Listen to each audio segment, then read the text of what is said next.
আসন্ন 18 নং কুশাখালী ইউনিয়ন পরিষদ উপনির্বাচনে সৎ, যোগ্য, অন্যায়ের বিরুদ্ধে প্রতিবাদী, ন্যায়ের বলিষ্ঠ কণ্ঠস্বর, গরিব দুঃখী মেহনতি মানুষের পরম বন্ধু, জনদরদী, নিঃস্বার্থ সমাজসেবক ও দুর্নীতি বিরোধী অঙ্গীকার নিয়ে 5 নং ওয়ার্ডের মেম্বার পদপ্রার্থী কাজল পাটোয়ারি আপনাদের কাছে দোয়া ও সমর্থন প্রত্যাশা করছেন।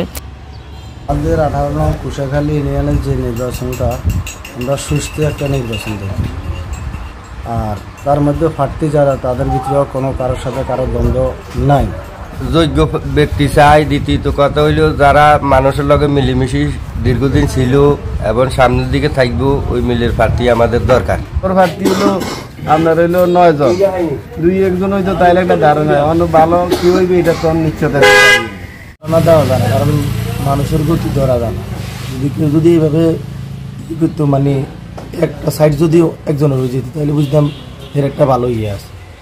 সব আমার উদ্দেশ্য ছিল আমি জনগণের জন্য কিছু খেদমত করবো, ঠিক আছে। যদি আল্লাহ পাক আমার সাকসেস করে, আমি এই জনগণের প্রতি যদি কিছু আমাদের ইয়ের থেকে কিছু পাই, যা পাই তাই জনগণেরকে আমি ভাগযোগ করে ইনশাল্লাহ সমাধান করে দিবে মিলে আমার একটা আশা নিয়ে আছে। জনগণের উদ্দেশ্য হলো আমি হোসেন আহমদ পাটোয়ারি ছেলে, আমার নাম মোহাম্মদ কাজল, আমার বাড়ি চরমটু এলাকা। আমি ধরেন দীর্ঘ বহুদিন এলাকার জনগণের সাথে খেদমতের সাথে ছিলাম, ছোটবেলা হইতে মোটামুটি এলাকার লোকজনের সাথে আমার সাথে ভালো একটা সম্পর্ক আছে। না, আমাদের এখানে তফসিল ঘোষণার পর থেকে এখন পর্যন্ত কোনো প্রার্থীর সাথে কোনো প্রার্থী অথবা কোনো কর্মীর সাথে কোনো কর্মীর কোনো দ্বন্দ্ব হয়নি।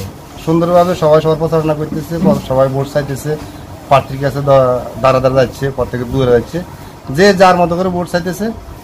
মানুষের ভোটারদের ইচ্ছা, যাকে ভালো লাগে তাকে নির্বাচিত করবে, আর নির্বাচিত যিনি হবে উনি কমিটমেন্ট দিচ্ছে, উনি সবার সাথে মিলেমিশে থাকবে, খেদমত করবে। আমাদের এখানে আমি আশাবাদী হইলো, ধরেন না আমাদের এখানে ভোট হলো 4,039 কত ভোট, সর্বশেষ আমরা একটা টার্গেট হলো 3,000 ভোট কাজ হবে। 3,000 ভোট কাজ থেকে আমার একটা সর্বেলে আসলে যে আমি 1,000 ভোটের টার্গেট আছে ইনশাআল্লাহ, যদি আল্লাহ পাক আমাকে মিলে জয়যুক্ত করে।